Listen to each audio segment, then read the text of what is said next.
We have another group. Want to go there?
Hey everyone, I'm assuming it's still morning, so good morning everyone. I'm Sushath Rao. I'm a software engineer at Microsoft currently. I work on Azure storage, but my passion is working a lot in the Linux kernel, so I keep exploring the Linux kernel from time to time.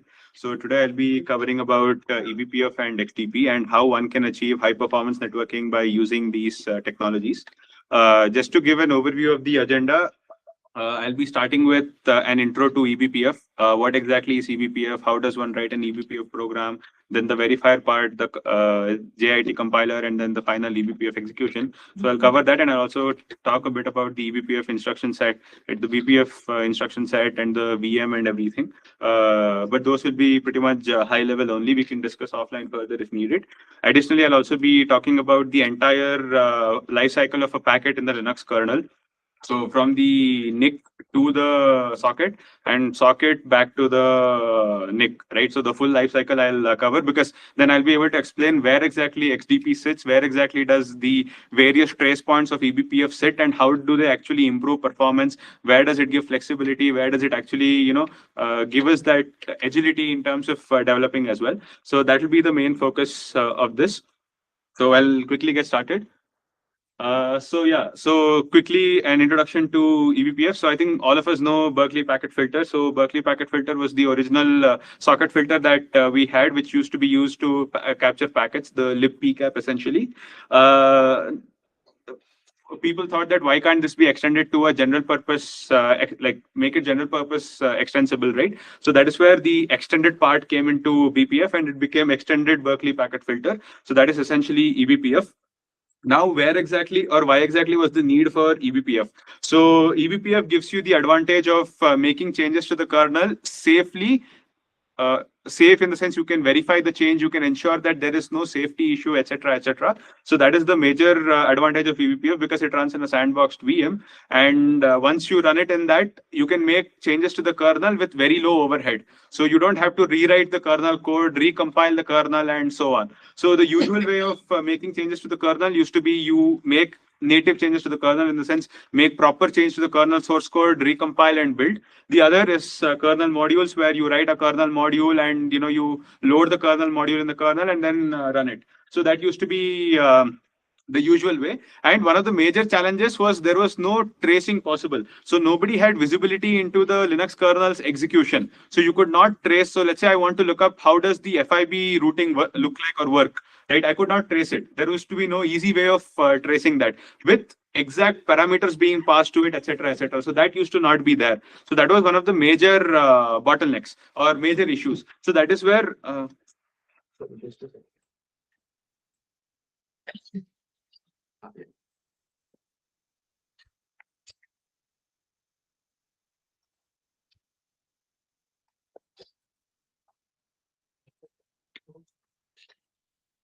Second, sorry.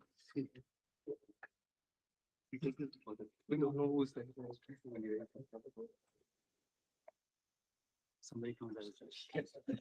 Sorry, my laptop shut down, but I'll just continue for the time being. I'll wait until it gets restarted. So basically, eBPF allows you to trace kernel execution very easily. So that is one of the main advantages of eBPF. Additionally, you can hook into literally any function. At least after Linux kernel version 5.15, you can hook into any kernel function and you can trace the exact parameters passed to it and even the return values of the function. So that is the level of extensibility that exists in eBPF today. So, and this is not applicable just to the networking stack, it is applicable to any and literally every kernel function. So that is where the BTF format was introduced, and once you compile the kernel with that, you will have the BTF type format initialized in the kernel's debugging, and later on it becomes very easy for you to trace it using fentry fxit hooks. So that is the major advantage of eBPF.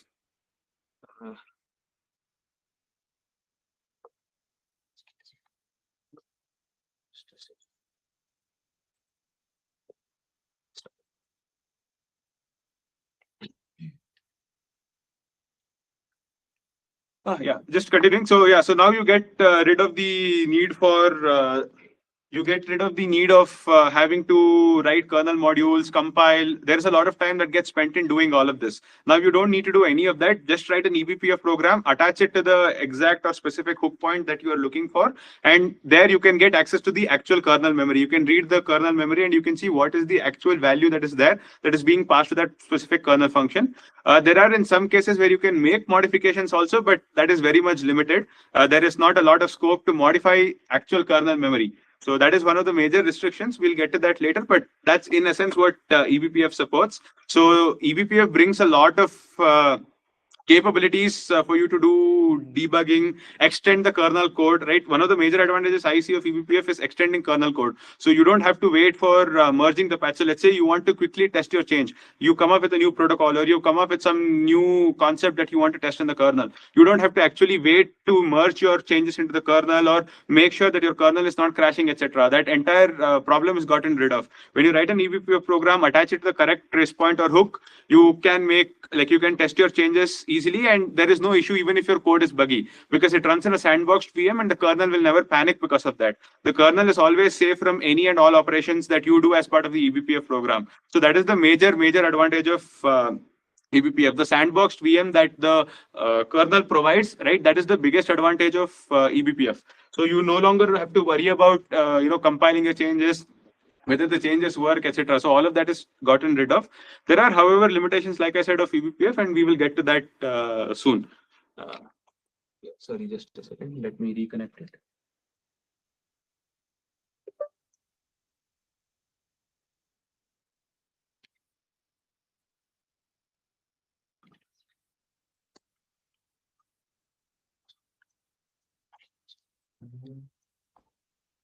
Looks like it's gone.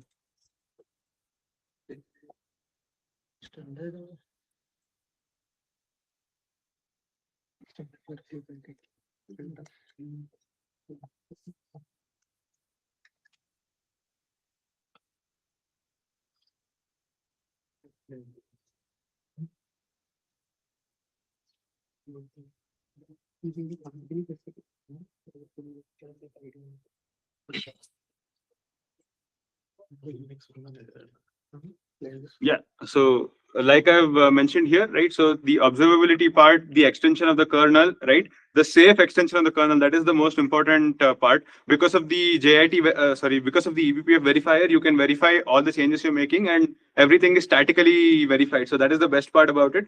So, and most importantly, eBPF allows you to do compile once, run everywhere. So you now no longer are dependent on a specific version of the kernel. So the CORE part of the eBPF extension as part of libbpf is one of the biggest advantages we have, where you no longer are tied up to any specific API changes. You can just hook into that function anytime, and with the libbpf part of it, it takes care of that extension. So that is one of the biggest advantages. The same thing has been summarized over here.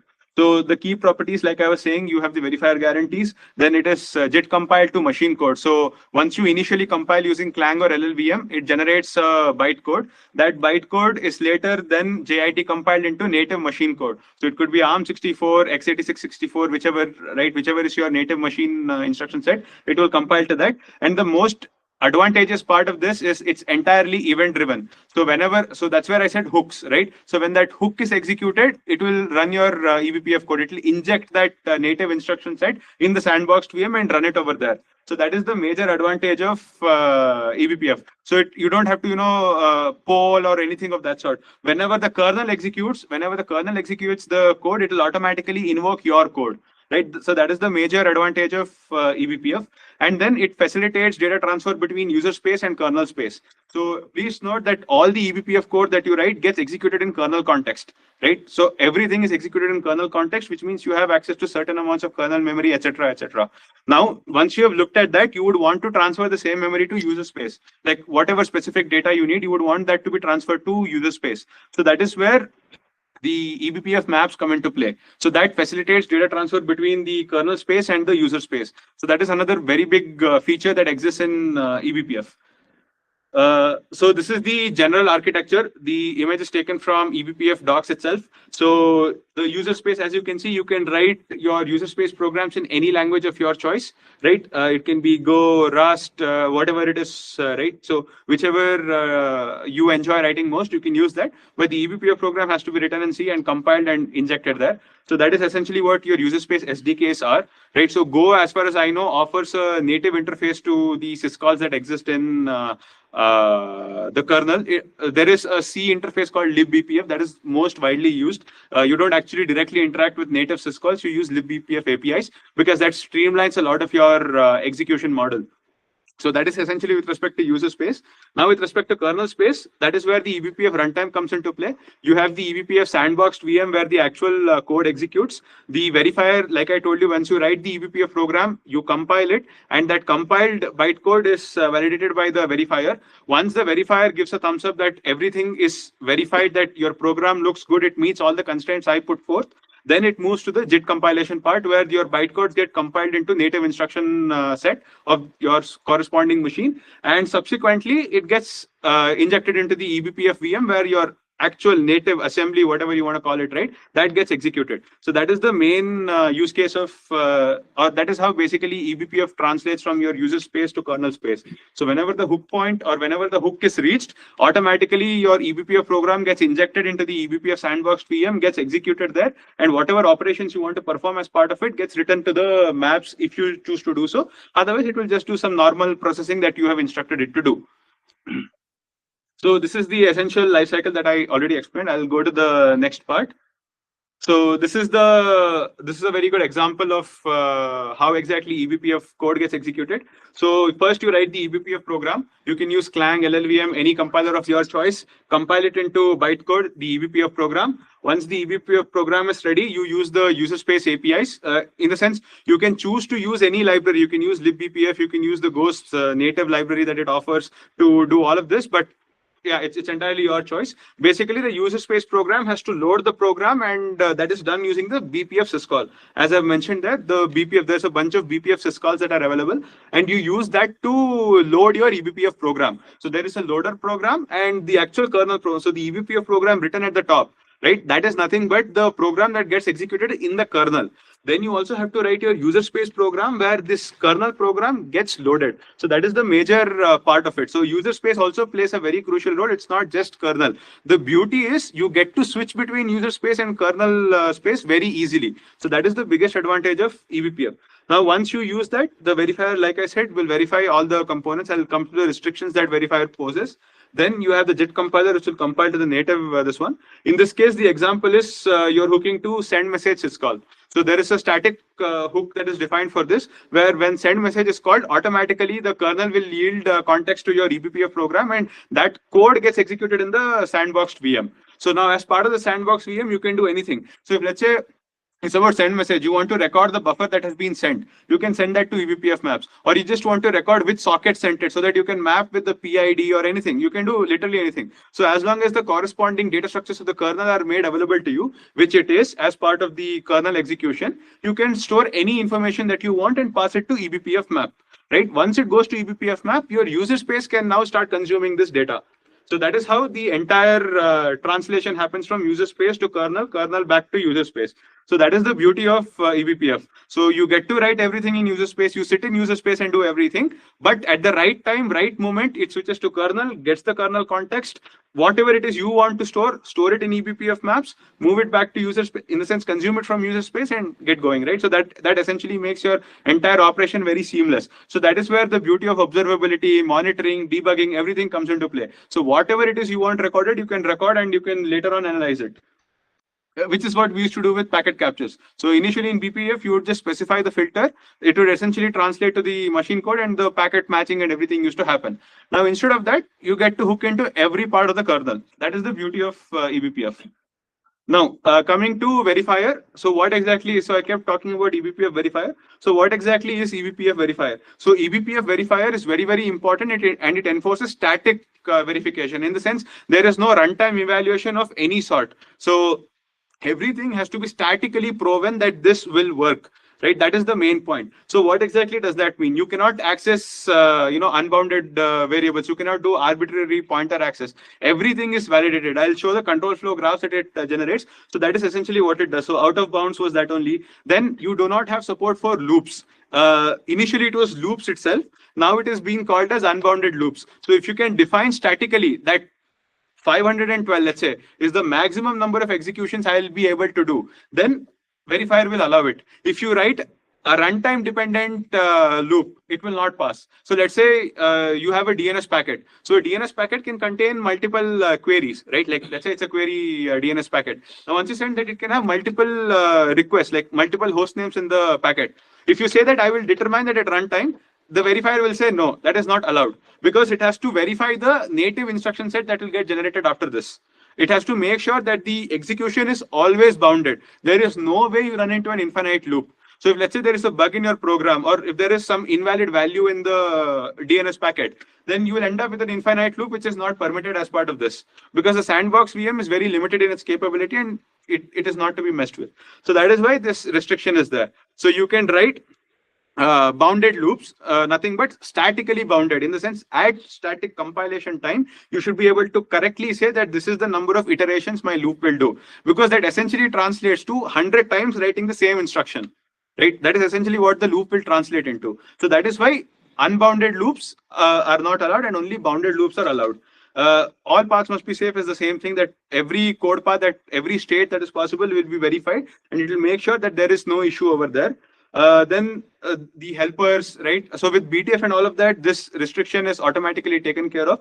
There is nothing much to bother about, because the verifier is already programmed to validate that the function types, right? So the eBPF program, when let's say you're tracing FIB lookup, right? So in that, let's say you get the SKB as the parameter. So the verifier will validate that your program that you're expecting to execute as part of that accepts SKB as an argument.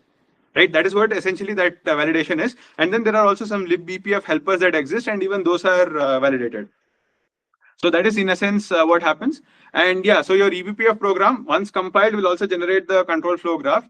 Once the control flow graph is generated, the verifier will iterate every possible state. So essentially, it's like a formal verification technique where you traverse as many states as possible, right? And you cover that every state that occurs is always validated and bounded execution. So that is the major guarantee of the verifier, and that is why this state exploration, whatever you want to call, right? So that part is taken care of by the verifier. So that is why the previous restrictions that we saw, that loops need to be bounded, and a bunch of stuff like invalid pointer and all of that, right? So all of that is done just to ensure this part, that there is no state explosion, that you will have like 1024 or 2 to the power, whatever you want to call, right? So those many explosions will not happen in the state, right? So all of those are essentially taken care of by this particular verifier. Now, once it validates, like the verifier validates every part of your code, it will then move on to the JIT compilation, where it will compile your bytecode into native instruction set. So that is essentially what the verifier's internal model is. So the registers and all of that, right? I'll not cover that in much detail right now. We can discuss offline, but it will also track what are the register values and everything. So the verifier does a very, very comprehensive and thorough job of validating that your eBPF program is always going to execute correctly. So that is why a lot of people will have issues with compiling eBPF program initially. So the learning curve there is a little bit steep because all the programming techniques we have learned no longer apply there. Like it's very limited programming. Then coming to the eBPF's VM, right? The sandbox VM. So like I said, BPF VM existed from day one, right? Like in the sense, whenever BPF was introduced, sorry, I don't remember that time, but whenever the BPF VM was introduced, so this was the design. So you had only two 32-bit registers. One was the accumulator, the other one was the index.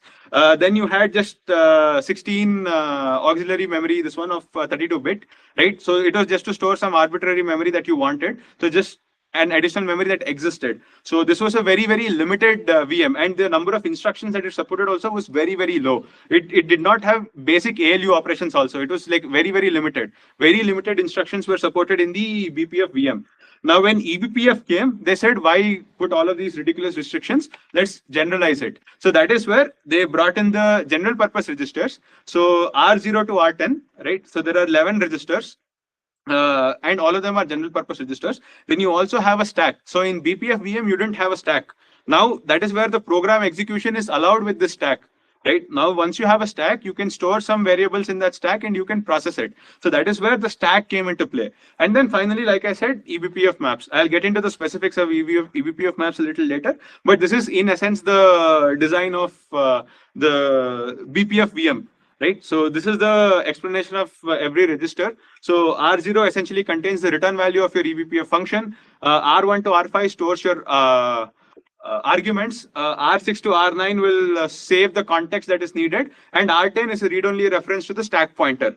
So that is essentially your 11 registers and what it does. So R0 to R5 are scratch registers, and the eBPF program initially when it is performing the, sorry, not eBPF program, when your verifier is running, it will initialize it with garbage values, and when it explores the stack, right, when it looks at the register values, if it sees garbage values, it means you have not correctly managed your registers, like the values assigned to it is not correct. So that is how the verifier traverses the specifics of the registers also. So that is essentially what your registers look like in the eBPF VM. All of them are general purpose 64-bit registers. So that is a very good thing. I think we just discussed about why 32-bit usually poses some problems. So with 64-bit, a lot of that is already taken care of, and they are all general purpose registers. And now you have 11 registers. So pretty much all, with the stack, etc., your memory is also now allowed to grow to a certain extent, right? So there were a lot of restrictions on BPF VM before. Because of that, you should not be able to run code. Now with the stack being available, there's a limit on the maximum memory that your program can use. So please be aware of that, that the stack is just 512 byte. So your program has to be very cautious in the usage of the resources allocated to it. So that is a very important thing. And similarly, how many registers are available to you and how many operations you can perform. So at the end of it, there is like a maximum instruction count also. I'll get to all of that in the end on limitations. So this is the instruction set of eBPF. We can discuss this a little later in the interest of time. Now coming to eBPF maps. So the eBPF maps is the shared storage that I was talking about. So from kernel context, you can dump whatever information you want into this memory, and user space can consume that. So it's essentially a shared memory between the kernel space and user space. So kernel space, when your eBPF program executes, can dump some data into it, and the user space can just consume the data from that eBPF map and use it. So that is essentially what happens.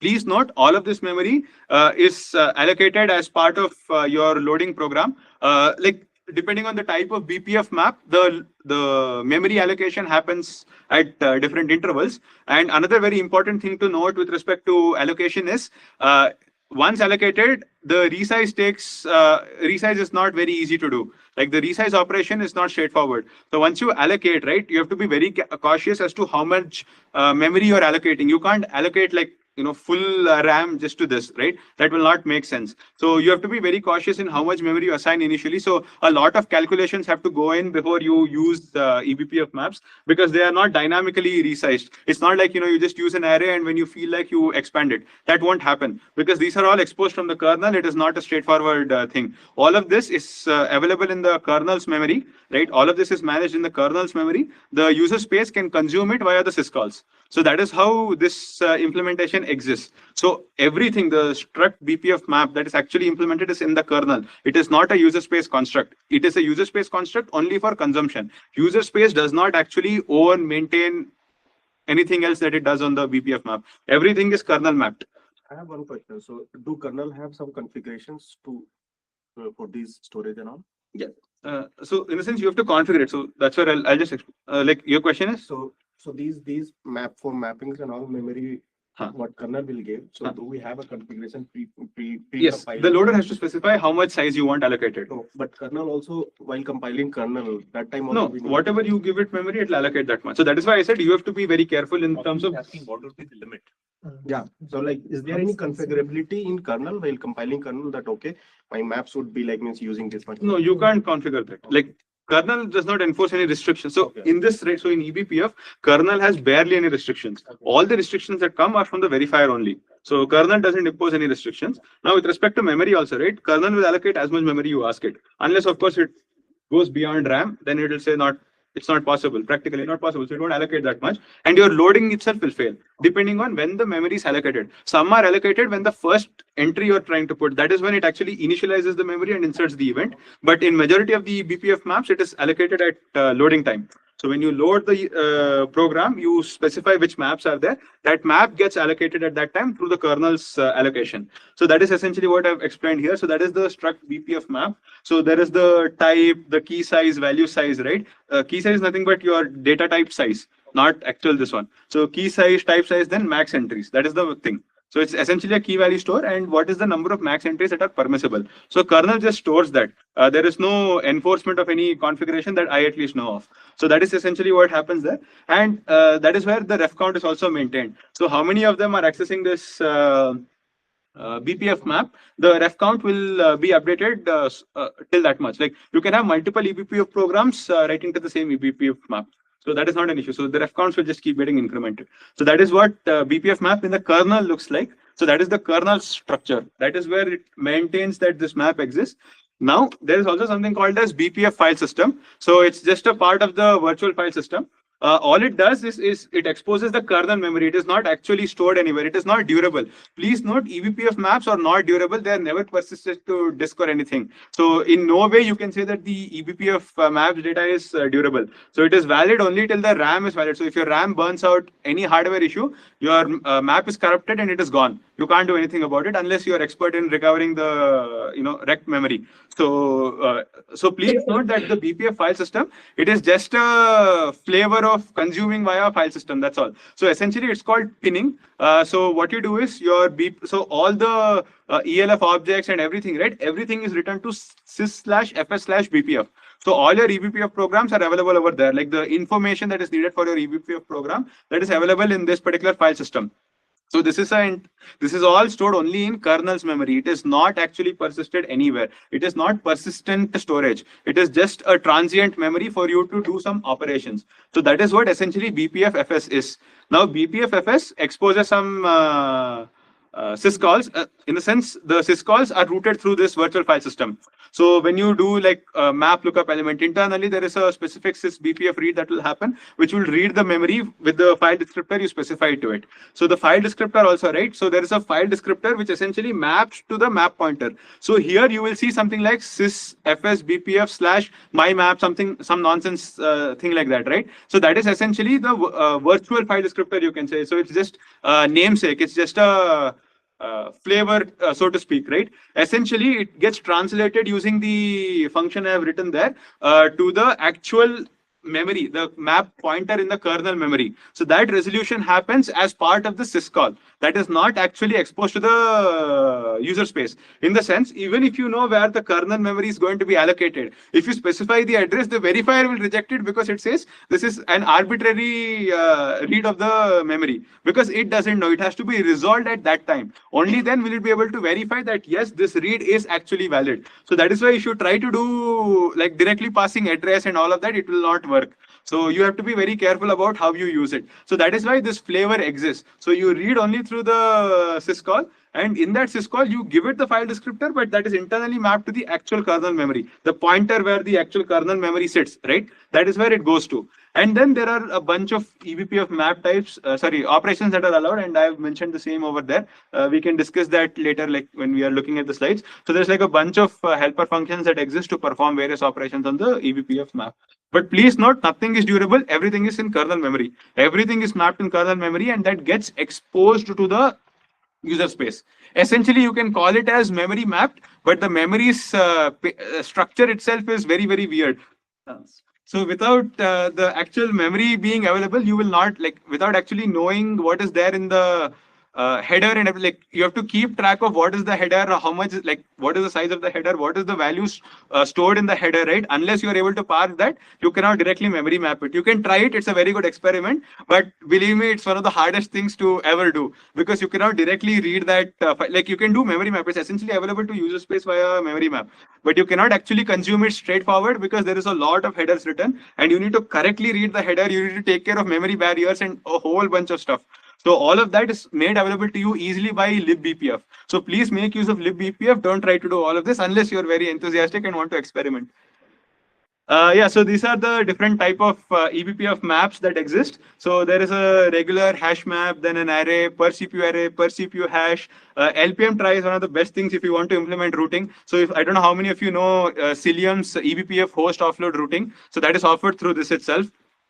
That is one of the major advantages. So this data structure did not exist before, it got introduced now. Then there is a ring buffer. The beauty of this ring buffer is, as I think Kaiwan was explaining before, it is a log-free structure. So there is only one producer, one consumer. So there is no synchronization that you have to do. All of the synchronization that needs to be done is already taken care of by the libBPF helper. That is essentially the memory barrier. The memory barrier has to be there. Then comes your perf event array, etc., etc. Coming to the networking specific maps, so the dev map is used to redirect packets to interfaces. CPU map is used to direct it to specific CPUs. The specific CPUs, again, because you want to improve performance, you want to distribute it across multiple CPUs. So there's a very good use case for this. XSK map is the best thing I have seen so far. I don't know how many of you are aware of data plane development kit, DPDK. So essentially, AF/XDP is the kernel's offering of user space networking. So you bypass kernel's network stack entirely. So DPDK, all that it does is bypass kernel stack and poll the ring buffer directly. So your NIC buffer is directly exposed to user space. DPDK polls the buffer. It's not interrupt based. So that is the major performance improvement. Same goes for AF/XDP also. So it is poll. You start polling in the user space. Then there is sock map, sock hash. Coming to the Linux kernel's networking stack, so this is a quick summary of where the physical layer exists, so I've tried to do it in the OSI model, where the implementation of which layer sits, because I personally like to learn it through the OSI model. So I've written down the OSI basis for this, where the data link layer sits, where the physical layer sits, then where the bridging and tunneling sits, then network layer, then the net filter hooks. Actually, that's a misnomer, the net filter part. I've just added it there, but yeah, don't regard that properly because I've not written that correctly. Then comes the transport layer. After transport layer, there is the socket layer, but essentially I call it socket as just to, facilitate communication between user space and kernel space. Then session layer, presentation layer, application layer. Other than the Sun RPC part, I have not seen any implementation in the kernel because all of that is supposed to be user space. Like application needs to take care of that. So that is the essential implementation of the kernel's network stack. Now the summary of the like where the implementation sits. So anyone can go through, and this is like a high level overview.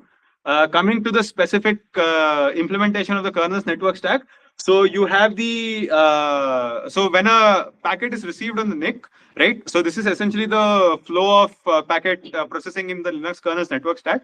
So when a packet is received, an interrupt is raised by the NIC, right? So that notifies the handler of essentially the driver, right? The driver gets notified of that. Then the driver with an API, which is a new API, basically, it does not wait for, like, it disables interrupts on that NIC thereafter. It starts polling the ring buffer. So based on the interrupt, it directly, using DMA, it puts it in the RX ring buffer. right? It's available in the ring buffer. Thereafter, as part of NAPI implementation, at least, what it does is it directly starts polling the ring buffer. It no longer does interrupt. And that is one of the major savings that happened once new API was introduced. So that is the major advantage. Now, once you have that, right, the driver is invoked. So there is something called as NAPI schedule, right? NAPI schedule is nothing but it will invoke NAPI poll.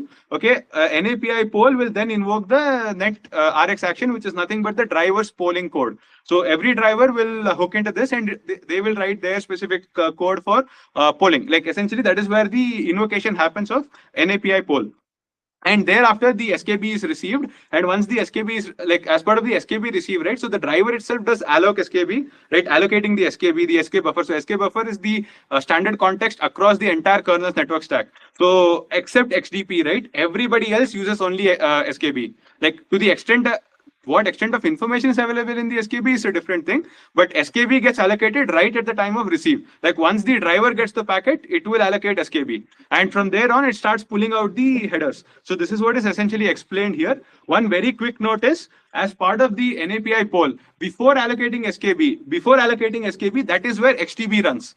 So that is the reason why XDP is extremely performant. So it's nothing but an eBPF program, but that gets executed even before SKB gets allocated. So that is where your major performance improvement comes. So there is no memory overhead at all. You get a raw data frame, literally a raw data frame. There is barely any metadata that is assigned to it. So it is literally a raw data frame that was received by the NIC and is now available to you. So that is where the fast path processing happens, and that is why the term express data path.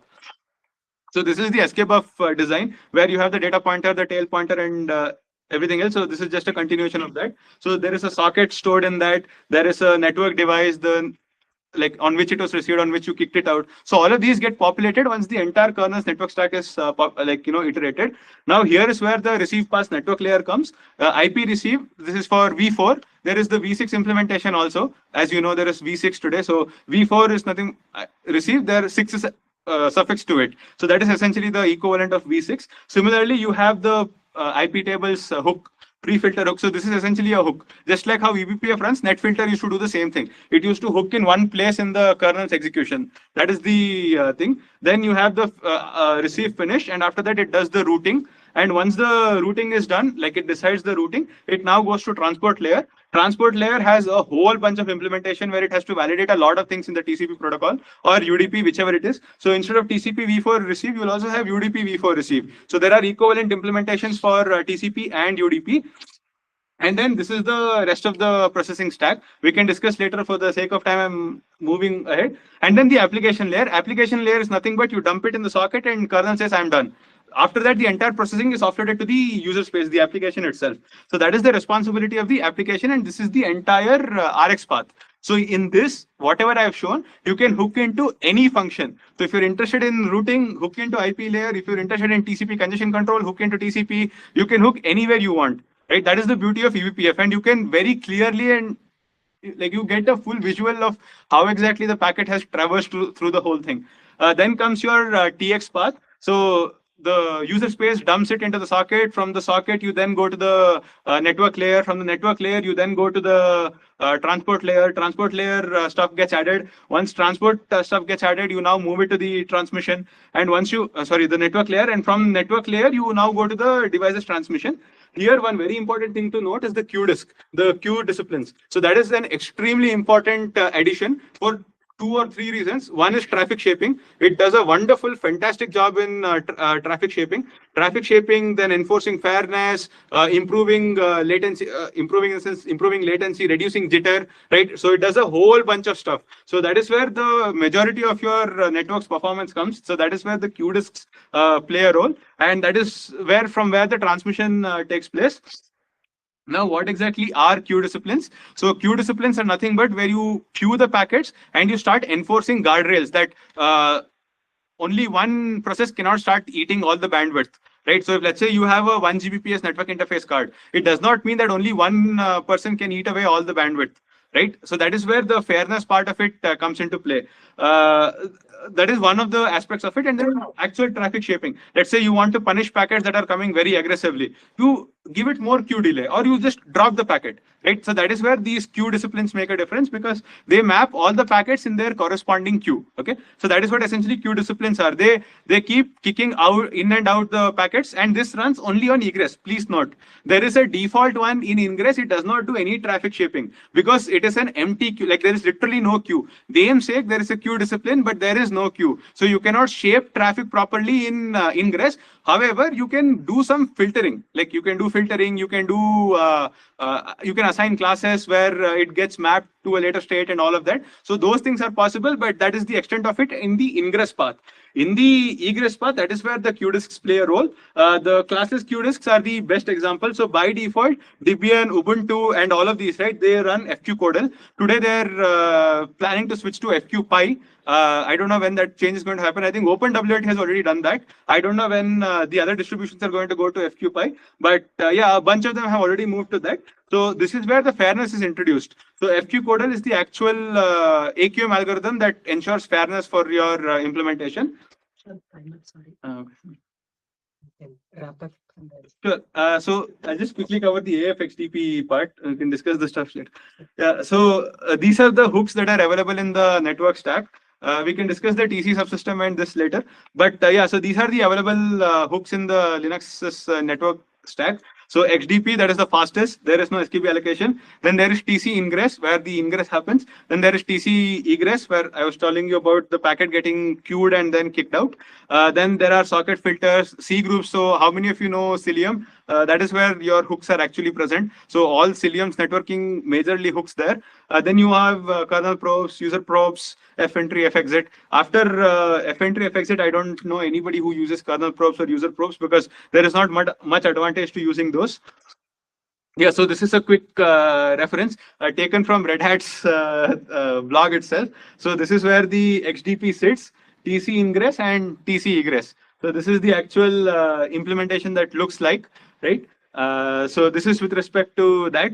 Some more, yeah, here the trace points are mentioned. So these are statically coded in the kernel. So you can hook into those. So these are static. So everything is predetermined. So if let's say an API changes, then that has to be modified manually by the kernel maintainers itself. So static trace points are preferable for stability. Usually they do not break the APIs, etc. So usually preferred. But you can also, you're free to use everything else that is available. So this is the TC ingress I was talking about. It is not a real QDisc. It gets executed as part of the TC run, TCF classify, and actual TC classify, right? That is the exact path where the invocation happens, and the filters are run. So there is two types of BPF, this one itself, CLS BPF and ACT BPF. CLS is to classify. CLS means classifier. So the CLS flower and all are different types of classifiers that exist in the ingress path. So you can use that. I've written like a bunch of other capabilities. Interested, I'm skipping. So this is where the actual classification happens on the egress path. So the NQ and DQ, right? They are completely moderated by the implementation of, so they are the generic implementation. Like if you know virtual in C++ or in Java, the parent class has a definition, right? So that's the or the interface. So that's the generic interface that exists. Every Q discipline that is implemented, like FQCodel, FQPy, anything else, right? All of them will implement here. They will have their own algorithm math that they do to map it. Yeah, this is the TC-BPF. So so you can do some classification, or you can even act. So as part of ingress, right, you can drop the packet. You can see that this is coming from an arbitrary IP or whatever guardrails you have. Drop the packet, move on, right? Or if you want to just classify, you can do that also. You just want to route it to another interface, you can do that. So this is very useful when XDP is not supported. Like your driver doesn't support XDP. Yeah, now coming to XDP. So Nick driver, as part of drivers polling, you actually invoke the XDP hook with the raw data frame. So the structure that it executes with is XDP-MD, and this is literally what you get. You get ingress interface index, the receive queue index, and data start, data end, and optional metadata. That's actually garbage. I at least haven't seen a use case for that yet. But yeah, this is essentially what you get with XDP-MD. So that is the beauty of this. So it's extremely raw. Like you don't have anything processed. Kernel has not touched the packet. It has only received and it has offloaded it to you. So that is the beauty of this one. And from here, you can do some actions. And one very important thing to note, XDP is only ingress. There is no egress. Okay, XDP hooks are available only as part of egress, no egress. So there is nothing you can do as part of egress for XDP. There's nothing fast data path as part of egress. These are the actions you can take once you have received the packet. You can use anything that you are interested in. These are the different modes. Native mode is nothing but where the driver supports the execution of this. The generic mode is a problem because you have allocated SKB. So this is garbage. You can instead use TCBPF. Like it's like saying I have SKB ready, but I don't want to use it. Like anyways, SKB got allocated, so performance benefit is zero. SKB got allocated. Why not do it at TC? At least some good information is available in the SKB. It makes the processing much easier. There are more helpers available. XDP is like very low level, so there is barely any modification you can do. So that is why native mode is very important. Then there is an offload mode where everything gets executed on the NIC itself. So our NIC in the laptops and everything are not capable of doing that because they don't have specialized hardware. If you have a specialized hardware, they're usually called smart NICs. You can run the entire eBPF program on the NIC itself. And that's a very good business for clouds, at least today. They offload everything onto the NIC, and the host CPU cycles are extraordinarily saved now because there is nothing the host CPU does. All it does is offload. You can process the packet. So host CPU is entirely free. And since you're dealing with raw data frames, nothing to do. Like there is no mapping. This is actually about the X socket, which is the actual performance. If there is time, I can cover it. Okay, we can discuss this a little more later, but this is actually where the major performance comes. I wanted to cover this part, but time didn't suffice. The AF XDP part is the one where your true performance is met. But yeah, we can discuss this offline, or maybe if sometimes available later, we can discuss that also. But yeah, this is essentially what I wanted to cover. There's some more stuff. I'll probably share it in the slides, and folks can take a look at it. Floor is open for questions. Can you share like what are the performance benefits? What sort of performance benefits we get like just by bypassing the complete stacks? Yeah, so you have saved all your CPU cycles, right? That is the big. Do you have some numbers to quantify that? Yeah, so actually there's a Cloudflare blog where I can show you the exact numbers. So even if in theirs, right, the amount of ingress that increased, their CPU increased by only 2%. Like their traffic increased by 40 times. The CPU increase was just 2%. Like host CPU execution, they don't actually offload it to the NIC. It's all run in the host CPU itself. So even with that, only 2% increase in host CPU. No other difference. Also, you were saying that operating on interrupts, operating on polling mode is much better than doing the interrupting. Because CPU gets halted, right?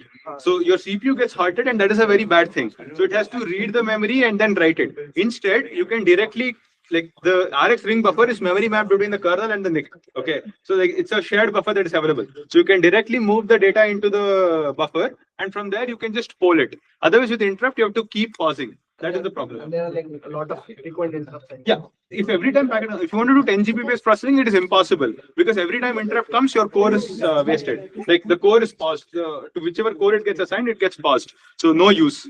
So how it usually works? For example, I got an interrupt. I switched off the interrupt. Then I'm doing polling. Yeah, the NIC directly transfers it to the shared ring buffer. From there, you start polling. You do. So once the packets are stopped, you again enable the interrupts. Thank you, Sushath, for the nice session.